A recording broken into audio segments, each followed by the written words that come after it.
नमस्कार सभी श्रोताओं का। आज की इस वीडियो में स्वागत है।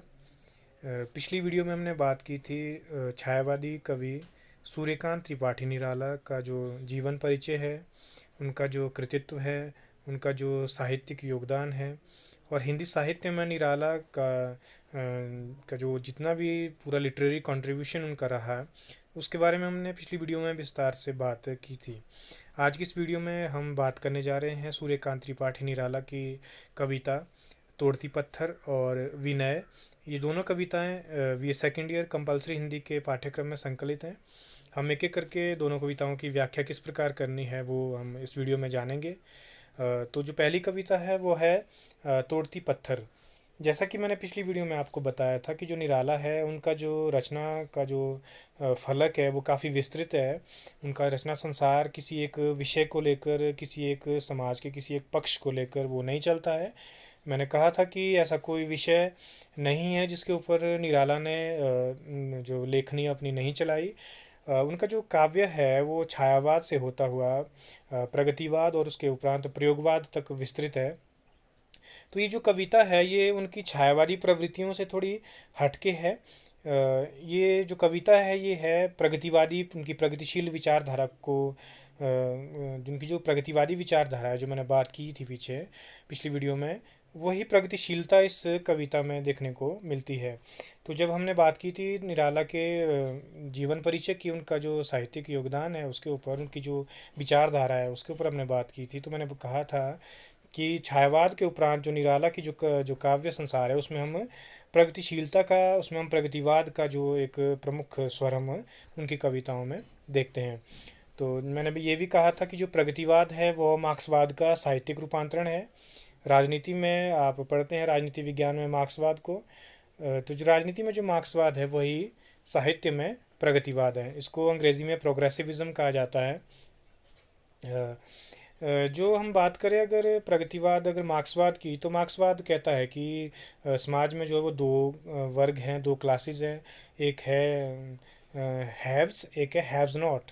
हैव्स मतलब जिनके पास सारे साधन हैं, और हैव्स नॉट मतलब जिनके पास सारे संसाधन नहीं है। तो जो हैव्स है, ये हैव्स क्लास है, इसे हम पूंजीपति वर्ग कहते हैं।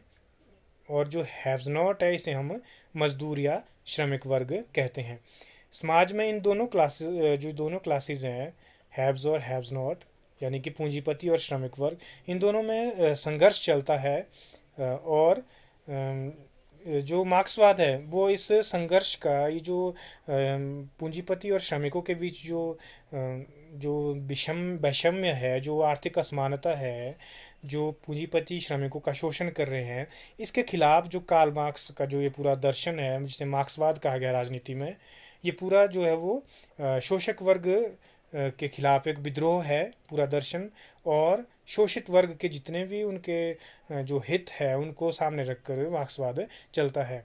तो साहित्य में यही चीज़ हम प्रगतिवाद में देखते हैं, जहाँ पर शोषक जो कि पूंजीपति वर्ग है और शोषित जो कि श्रमिक वर्ग है, इन शोषक और शोषित वर्ग के क्या संबंध है, और समाज में ये दोनों जो क्लास है, शोषक और शोषित वर्ग, ये किस प्रकार संघर्षरत हैं, और किस प्रकार मार्क्सवादी या प्रगतिवादी कवि या लेखक किस प्रकार इन दोनों वर्गों के बीच की जो जो आर्थिक असमानता है उसे दूर करने के पक्ष में है, और समाज में एक सामाजिक समानता की, आर्थिक समानता की बात प्रगतिवादी या मार्क्सवादी करते हैं। तो जो कविता है निराला की तोड़ती पत्थर, जैसे आपको नाम से स्पष्ट हो रहा होगा, जो शीर्षक है कि इस कविता में एक पत्थर तोड़ने वाली स्त्री की बात कवि कर रहा है, जो कि श्रमिक वर्ग का प्रतीक है।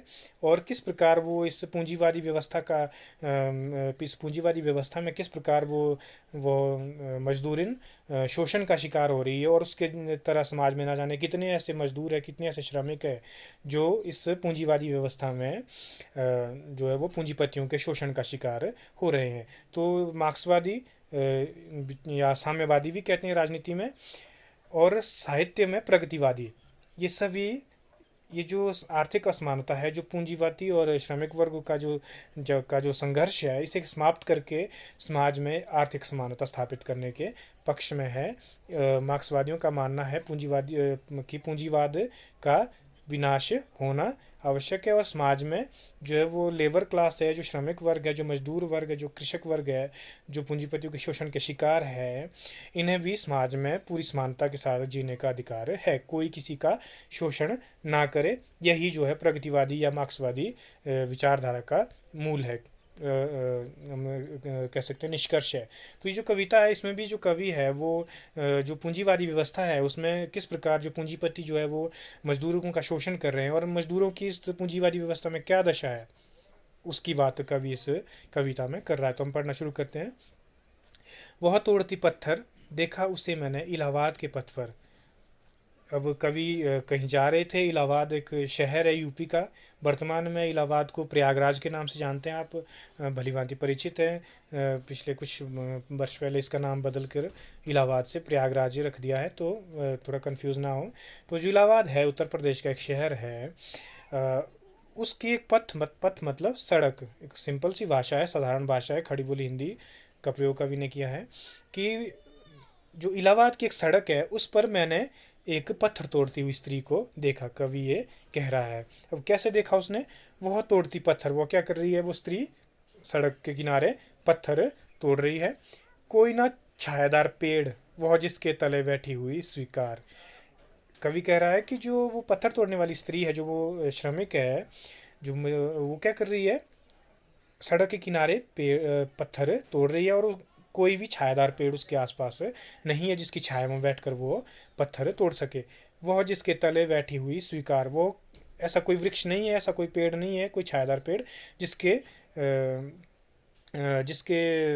छाया में जो है वो बैठ के पत्थर कूट सके। श्याम तन, उसका जो तन मतलब शरीर, उसका जो शरीर है वो कैसा है? श्याम वर्ण का है, काला है। भरा बंधा यौवन, और वो कैसी है? नवयौवना है वो स्त्री जो पत्थर कूट रही है। अभी वो जवान है, वो लड़की है अभी। भरा बंधा यौवन है उसका।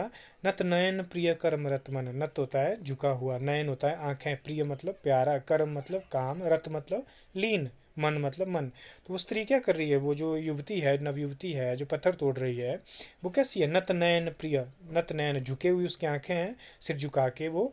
प्रिय मतलब प्रेम पूर्वक, कर्मरत मन, अपने काम में वो मन से मनोयोग से अपना वो काम कर रही है, अपने काम में वो लीन है, अर्थात झुकी हुई सिर से, झुकी हुई आंखों से वो पत्थर तोड़ने का काम वो पूरी तरलीनता से कर रही है, पूरे मनोयोग से कर रही है, पूरे प्रेम से कर रही है। गुरु हथौड़ा हाथ, करती बार बार प्रहार, सामने तरु मालिका अट्टालिका प्रकार। क्या बोल रहा है कवि? कि गुरु हथौड़ा हाथ, गुरु का अर्थ होता है गुरु का अर्थ बड़ा होता है, गुरु का अर्थ शिक्षक भी होता है, गुरु का अर्थ बड़ा भी होता है। लघु इसका विपरीत है, गुरु का विपरीत है लघु। लघु मतलब छोटा, गुरु मतलब बड़ा। गुरु का अर्थ होता है बड़ा, हथौड़ा मतलब हथौड़ा जिससे वो पत्थर कूट रही है। हाथ, कवि कह रहा है कि उसके हाथ में क्या है? एक बहुत भारी हथौड़ा है। करती बार बार प्रहार, वो क्या है? बार बार प्रहार उस पत्थर पे कर रही है। सामने तरु मालिका, तरु होता है वृक्ष, मालिका होता है पंक्ति, अट्टालिका होता है बड़े बड़े भवन, प्राकार होता है चार दीवारी। तो कह रहा है कि उस स्त्री के जो सामने है वो क्या है? तरु मालिका, वृक्षों की बड़ी लंबी पंक्तियां हैं। अट्टालिका, बड़ी बड़ी बिल्डिंग्स है, बड़े बड़े भवन है उसके सामने। प्राकार, और बहुत बड़ी ईंट की चार दीवारी भी उसके सामने है। तो यहाँ पे ये जो बोलने का मतलब इसलिए कवि ये कह रहा है कि जो समाज में जो विषमता है, जो वैषम्य है, वो किस कदर है भारत जैसे देश में जहाँ पूंजीवादी व्यवस्था है। एक और वो स्त्री है जो पत्थर कूट रही है, उन्हीं पत्थरों के कूटने से, उसके कूटे हुए पत्थरों से ही वो बड़े बड़े आलीशान भवन बने हैं, वो बड़ी बड़ी चार दीवारियाँ बनी हैं। लेकिन मजबूरन उस स्त्री को, उस औरत को जो है वो सड़क के किनारे बैठ के पत्थर कूटने पड़ रहे हैं। हम इतने बेवस हैं, हमारा जो पूंजीवादी समाज इतना बेवस है कि हम एक पेड़ की छाया भी या एक कहीं उसको सही स्थान भी उस स्त्री को हम नहीं दे पा रहे जहाँ बैठकर वो पत्थर तोड़ सके। उसे सड़क के किनारे बैठ के पत्थर तोड़ने पड़ रहे हैं, जबकि उसके सामने इतनी बड़ी बड़ी अट्टालिकाएँ हैं, बड़े बड़े भवन हैं, बड़ी बड़ी चार दीवारियाँ हैं, वृक्षों की बड़ी बड़ी पंक्तियाँ हैं। तो कवि एक मजदूरिन है, जो एक श्रमिक है, जो एक पत्थर कूटने वाली स्त्री है, उसकी क्या वेदना है, क्या उसकी स्थिति है, क्या उसकी किस दुरावस्था में वो पत्थर कूट रही है सड़क के किनारे बैठकर, उसका वर्णन, बहुत सुंदर वर्णन कवि यहाँ पे कर रहा है। आगे चलते हैं। चढ़ रही थी धूप गर्मियों के दिन, अब क्या बोल रहा है कवि, धीरे धीरे कवि उसको देख रहा है, कवि हृदय है, किसी को देखकर भी पसीज जाता है। तो स्त्री को देखकर कवि क्या कह रहा है कि चढ़ रही थी धूप, धीरे धीरे क्या है, धूप चढ़ रही है, दिन चढ़ रहा है, धूप बढ़ रही है अब, गर्मियों के दिन, और उस पर भी क्या है, गर्मियों के दिन है। और इलाहाबाद जैसे शहर में अगर गर्मी हो, और गर्मी में कड़ी धूप में अगर किसी को पत्थर कूटने पड़े तो उस इंसान की क्या दशा होगी, हम इसको सिर्फ हम इसकी कल्पना ही कर सकते हैं। तो कवि इस दर्द को महसूस कर रहा है कि धीरे धीरे जो है वो धूप चढ़ रही है और गर्मियों के दिन है।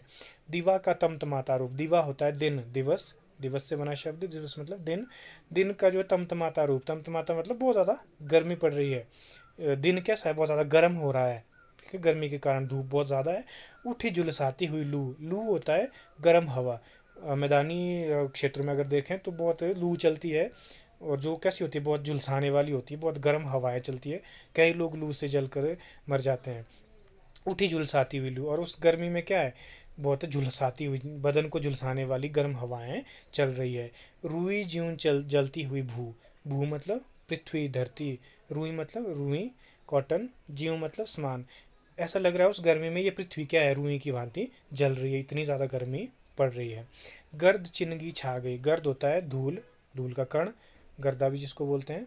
चिनगी होता है चिनगारी, छा गई, छा गई मतलब कहीं से उड़ती हुई जो है वो धूल के कण जो है वो आ गए, और वो जब शरीर को वो स्पर्श कर रहे हैं वो धूल के कण, वो इतने गर्म है, ऐसा लग रहा है कि चिंगारी उठ के शरीर को जला रही है, इतनी ज़्यादा गर्मी पड़ रही है।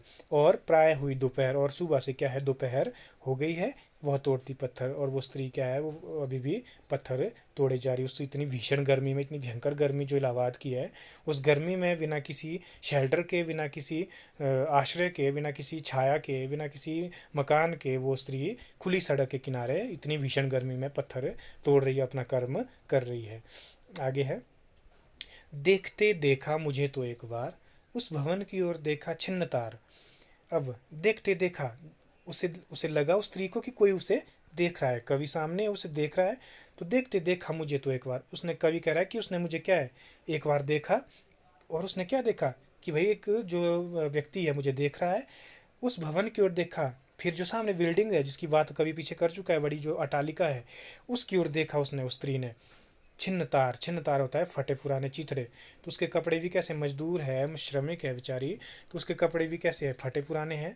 तो उसने देखा कि मेरे कपड़े इतने इसने मतलब इतने जो है फटे पूरा चीथड़े हो गए हैं पूरे। और उसने क्या है, एकदम उसने कवि को देखकर उस भवन की ओर देखा कि कोई उस भवन से हमें देख तो नहीं रहा है इस स्थिति में, कि ना जाने क्या सोच के वो व्यक्ति उसको क्या सोच के कवि उस स्त्री को देख रहा है। इसके लिए उसने उस भवन की ओर देखा कि हमें इस तरह से कोई देख तो नहीं रहा है, और अपने फटे पुराने जो कपड़े उन्हें थोड़ा ठीक कर दिया। देख कर कोई नहीं देखा मुझे उस दृष्टि से जो मार खा रोई नहीं।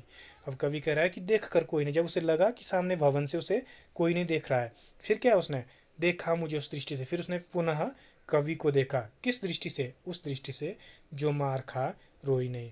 उसकी स्थिति वैसी थी उस स्त्री की जैसी एक बच्चे की होती है। कौन बच्चा, जिसे मारा गया हो और रोने के लिए मना किया गया हो। ऐसी क्या स्थिति होती है, आप किसी बच्चे को थप्पड़ मार देते हो और उसे रोने को भी मना करते कि रोएगा भी नहीं, और मार भी देते हो उसे, उस स्थिति वो कैसी होती है उस बच्चे की, ठीक वैसी ही स्थिति उस स्त्री की है जब उसने कवि को उस दृष्टि से देखा। सजा सह सितार, सुनी मैंने वो नहीं जो थी सुनी झंकार। अब क्या है, एकदम सह सितार मतलब एक भावनाओं का एक बवंडर, एक भावनाओं का एक समंदर जो है वो कवि के अंदर हिलोरे लेना शुरू हो गया उस स्त्री की वैसी हालत देखकर। सुनी मैंने वो नहीं जो थी सुनी झंकार, मैंने वैसी झंकार, कवि कह रहा है, पहले कवि नहीं सुनी थी ऐसी बेचैनी, ऐसा विचलित किसी ने मुझे आज तक नहीं किया था जैसा उस स्त्री को मैंने देख कर किया। उसके उसने बिना बोले ही बहुत कुछ कवि के अंदर बहुत ज़्यादा हलचल पैदा कर दी। एक क्षण के बाद वो कांपी सुघर, सुघर होता है अच्छी तरह गढ़ी हुई, अच्छी तरह गढ़ी हुई का मतलब यहाँ पे सुंदर आएगा इसका अर्थ, कि एक क्षण के बाद, थोड़ी देर बाद वो स्त्री क्या है, वो सुंदर स्त्री क्या है, थोड़ी कांपी, थोड़ी अपनी चेतना में लौटी। ढुलक माथे से गिरे सीकर, सीकर होता है पसीना, उसके माथे से उस गर्मी में क्या है, पसीना ढुलक कर गिर गया माथे से नीचे। लीन होते कर्म में फिर ज्यों कहा मैं तोड़ती पत्थर, और फिर से पुनः अपने काम में लीन हो गई और फिर से पत्थर तोड़ना शुरू कर दिया, और मानो ये कह रही हो कि मैं तो पत्थर तोड़ रही हूँ, अपना कर्म कर रही हूँ। बोलने का मतलब ये है, जी जो कविता है तोड़ती पत्थर, ये इस कविता में कवि ने जो पूंजीवादी समाज है, जो भारतीय समाज है, जो उसमें पूंजीवादी व्यवस्था है भारत की, यहाँ पर जो श्रमिकों की कितना ज़्यादा शोषण हो रहा है, कितना बुरा स्तर उनके जीवन का है, किन हालातों में श्रमिक वर्ग जीते हैं, किस कैसे वो मतलब जानवरों की तरह मैं कह सकता हूँ काम कर रहे हैं, जानवरों की तरह खटना है उनका। और उनकी कमाई से इतने बड़े बड़े भवन, इतने बड़े बड़े पूंजीपति वर्ग जो है वो पूरे भौतिक सुख सुविधाओं को भोग रहे हैं, और उन श्रमिकों को ना तो ढंग के कपड़े हैं, छिन्न तार हमने पीछे पढ़ा कि फटे पुराने उसके चीथड़े हैं, और ना उनके पास खाने के लिए दो वक्त की ढंग से रोटी है। इतनी मेहनत करने के बाद भी ये भारतीय समाज की बहुत ही ज़्यादा विडंबनात्मक स्थिति है कि इतना कड़ा परिश्रम करने के बाद भी इस देश का मजदूर, इस देश का श्रमिक, इस देश का किसान भूखा है। क्यों?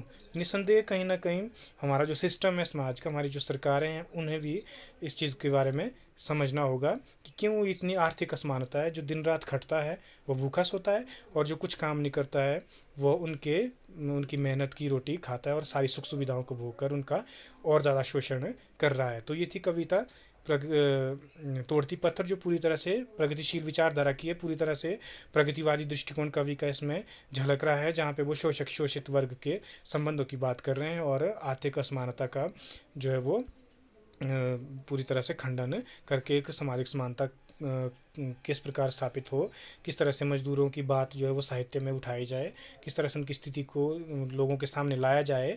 ये जो कवि कर्म है, कवि ने बहुत सुंदरता के साथ किया है। बहुत ही मधुर कविता है, बहुत ही सुंदर कविता है, बहुत ही मार्मिक कविता है, किसी के हृदय को भी विचलित कर सकती है। हम आगे चलते हैं। अगली कविता जो आपके पाठ्यक्रम में संकलित है वो है विनय। ये जो कविता है ये कवि की छायावादी विचारधारा को सामने रखकर, दृष्टिगत रखकर, ये उस श्रेणी की कविता है, छायावादी श्रेणी की कविता है जो अभी हमने पढ़ी तोड़ती पत्थर, ये उनकी प्रगतिवादी विचारधारा की है, और ये जो विनय है ये उनकी छायावादी विचारधारा की है। विनय का मतलब होता है विनती करना, किसी के आगे झुकना। तो यहाँ पे विनती कर रहा है कवि। ये पूरी जो कविता है ये प्रकृति सौंदर्य को लेकर है। प्रकृति हमने पढ़ा था, जो छायावादी निराला की काव्यगत विशेषताएं पढ़ रहे थे कि जो प्रकृति चित्रण है वो छायावादी कवियों ने किया है। तो ये कविता ठीक उसी श्रेणी की है। इसमें प्रकृति चित्रण भी है और सौंदर्य चेतना भी है कवि की। किस प्रकार हम इसमें आगे पढ़ेंगे। विनय, इसमें जो निराला जितनी भी प्रकृति प्रेम की उनकी कविताएं हैं, उसमें जो सबसे ज़्यादा उनका जो विषय जिस पर उन्होंने लिखा वो है बादल। तो इस कविता में भी जो है वो कवि बादल से विनती कर रहे हैं, प्रार्थना कर रहे हैं।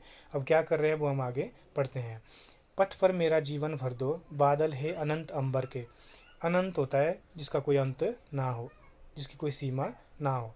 अंबर होता है आकाश, अनंत भी आकाश होता है, आकाश की भी कोई सीमा नहीं, इसलिए इसको अनंत भी कह देते हैं। आकाश का पर्यायवाची अनंत। तो हे अनंत अंबर के बादल, बादल का आवाहन कर रहा है। पथ मेरा जीवन भर दो, जिस तरह तू बरस कर पृथ्वी को हरा भरा करता है, उसी तरह से मेरे जीवन को भी हरा भरा कर दे। ऐसी कवि विनती बादल से कर रहा है। बरस सलिल, सलिल होता है जल, पानी, कि तू हे बादल तू अपना पानी वर्षा, अपना वर्षा जल वर्षा। गति उर्मिल कर दो। उर्मिल होता है स्वच्छ, गति होता है चाल। मेरे जीवन की जो गति है वो पूरी तरह से साफ हो जाए, स्वच्छ हो जाए। ऐसी बारिश तू कर, ऐसा तू जल अपना बरसा। तट हो विटप छां के निर्जन। तट होता है किनारा, बिटप होता है वृक्ष, छां मतलब छाया। एक जो मेरा जीवन है, उस जीवन को कवि ने एक तालाब की संज्ञा दी है, एक रूपक बांधा है कि मेरा जो जीवन रूपी तालाब है उसके किनारे पर क्या हो, बड़े बड़े बेटप छां, बड़े बड़े वृक्षों की छाया हो। निर्जन मतलब वहाँ पे पूरी तरह से शांति हो। और सस्मित कलिदल चुंबित जलकण, पूरी तत्सम शब्दावली है कवि की। मैंने बोला था आपको जो छायावादी कवि है उन्होंने पूरी तरह से संस्कृतनिष्ठ भाषा का प्रयोग भी किया है। निराला ने भी तत्सम शब्दावली बहुत प्रयोग की है। जो उनकी छायावादी कविताएं हैं उसमें तत्सम शब्दावली है, और जो उनकी प्रगतिवादी कविताएं हैं उसमें उनकी साधारण बोलचाल की भाषा हम देखते हैं। तो यहाँ पे क्या है, सस्मित, सस्मित होता है मुस्कुराते हुए। कलीदल, कली होता है फूल, दल होता है फूलों का एक समूह। चुंबित जलकण, उस मेरे जीवन रूपी किनारे पे क्या हो, कलीदल फूलों के मुस्कुराते हुए फूल हो, और चुंबित जलकण, और उन फूलों को पानी की बूंदें, जलकण मतलब पानी की बूंदें चूमती हुई। जैसे सुबह आप देखते हैं फूलों के ऊपर पानी, ओस की बूंदें होती है, ऐसा लगता है कि वो ओस उन फूलों को चूम रहे हों। तो ऐसा ही मेरा जो जीवन है उसमें भी ऐसे ही, मतलब बोलने का मतलब है कि कवि चाहता है मेरे जीवन में क्या हो, आनंद हो, सुख हो, सब मंगल हो। शीतल शीतल बहे समीरण, जिस तरह से एक तालाब है उसके किनारे शीतल शीतल होता है, ठंडी ठंडी, समीर होता है वायु, पवन, समीरण मतलब वायु, मेरे जीवन में भी उसी तरह से ठंडी ठंडी हवाएं चले, मतलब बहुत आनंद मेरे जीवन में हो, मुझे कोई तकलीफ ना हो, कोई कष्ट ना हो। कहीं ना कहीं कभी अपने जीवन में जितने उन्हें कष्ट भोगे हैं, पिछली कविता मैंने बात की, तो उन कष्टों से मुक्ति के लिए कहीं ना कहीं कवि चाहता है कि मेरे जीवन में भी सौंदर्य हो, मेरे जीवन में भी प्रेम हो, मेरे जीवन में भी आनंद हो। इसीलिए संभवतः कवि ये विनय बादल से कर रहा है। कूंजे द्रुम विहंग गण वर दो, वर दो मतलब वरदान दो, ऐसा वर दो हे बादल मुझे। कूंजे होता है कूकना, द्रुम होता है पेड़, विहग गण होता है, विहग होता है पक्षी, गण होता है समूह, और मेरे जीवन में क्या हो, खुशियाँ ही खुशियाँ हो। ठीक वैसे ही जैसे एक वृक्षों के ऊपर जो है वो पक्षियों की चहचहाट होती है, उसी तरह से मेरे जीवन रूपी तालाब के आसपास जितने भी वृक्ष होंगे उनके ऊपर भी क्या हो, पक्षियों की चहचहाट हो, उनका जो है वो मधुर स्वर वहाँ पे गूंजता हो। बोलने का मतलब है कि मेरे जीवन में ऐसे सुख हो, ऐसी खुशियाँ हो, ऐसा कोलाहल हो खुशियों का, मैं भी ऐसी कामना करता हूँ, ऐसा मुझे वरदान दो। दूर ग्राम की कोई वामा, वामा होता है स्त्री, तो कोई स्त्री कोई दूर गांव की, जो तालाब के साथ ही कोई गांव है, ऐसे एक रूपक बांधा हुआ है कि दूर कोई साथ वाले गांव की कोई स्त्री आए, कैसे आए, आए मंद चरण अभिरामा, अभिरामा होता है सुंदर, एक कोई सुंदर स्त्री अपने मंद मंद चरणों से उस तालाब की ओर जैसे आती है, वैसे ही मेरे जीवन में भी कोई सुंदर स्त्री आए। उतरे जल में अवसन श्यामा, और वो श्यामा मतलब वो श्याम वर्णी स्त्री, अवसन होता है, वसन होता है कपड़े वस्त्र, अवसन होता है बिना कपड़े के या निर्वस्त्र कह सकते हैं। तो वो उस पानी में, उस तालाब में क्या हो, वो सुंदर स्त्री, वो श्याम वर्णी स्त्री उस पानी में, उस तालाब के जल में अवसन मतलब निर्वस्त्र होकर उतरे स्नान हेतु। बोलने का मतलब है कि मेरे जीवन में, मेरे जीवन रूपी तालाब में भी कोई स्त्री इस तरह से उसका आगमन हो। निर्विकार, निर्वसन, निर्वसन का अर्थ हम निर्विकार भी ले सकते हैं, सेल्फलेस जिसको बोलते हैं, बिना किसी निस्वार्थ की कोई स्त्री मेरे जीवन में भी आए।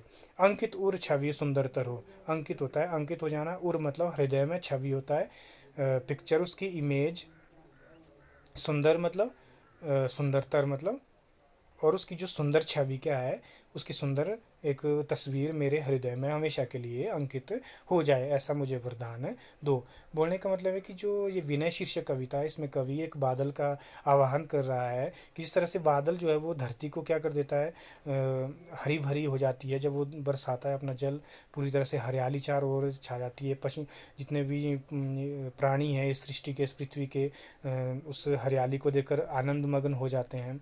तो ठीक उसी तरह का आनंद, उसी तरह की खुशियाँ, उसी तरह का सौंदर्य जैसा प्रकृति में बिखरा हुआ है, वो उनके जीवन में भी हो, ऐसी कवि कामना कर रहा है, जिसके लिए कवि ने ये तालाब का रूपक या प्रकृति का रूपक यहाँ पर बांधा है। तो यहाँ पे दो चीज़ें आ रही है, एक तो कवि की जो, उनका जो प्रकृति प्रेम है वो भी आ रहा है, और उनकी जो सौंदर्य चेतना है, और उनका जो जो प्रेम भावना है। मैंने कहा था कि बिना सौंदर्य चेतना के, बिना प्रेम भावना के ये जीवन कुछ भी नहीं है, एक मरे हुए मरण के समान है। अगर आपके जीवन में प्रेम भाव नहीं है, सौंदर्य चेतना नहीं है, आपको प्रकृति से प्रेम नहीं है, तो इस जीवन का कोई औचित्य नहीं है। तो ये तीनों चीज़ें, प्रकृति प्रेम, सौंदर्य चेतना और प्रेम भावना, ये तीनों चीज़ें कवि की जीवन में है, और ये इस कविता के माध्यम से स्पष्ट हो रही है। तो ये थी निराला की दो कविताएं, तोड़ती पत्थर और विनय। तोड़ती पत्थर पूरी तरह से प्रगतिवादी विचारधारा की है, जिसमें जो श्रमिक वर्ग की दयनीय स्थिति का चित्रण किया है, और कवि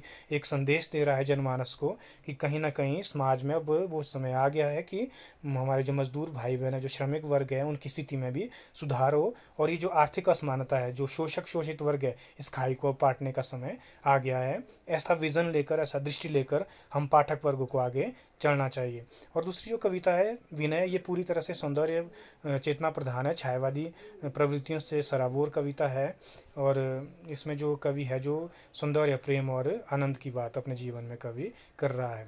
तो ये थी निराला की दो कविताएं, तोड़ती पत्थर और विनय। उम्मीद करता हूँ सभी को समझ आ गई होंगी। अगली कविता में, अगले वीडियो में जब आएंगे तो हम अगली जो कवि है और उनकी जो कविताएं हैं उसके ऊपर बात करेंगे। तब तक के लिए नमस्कार।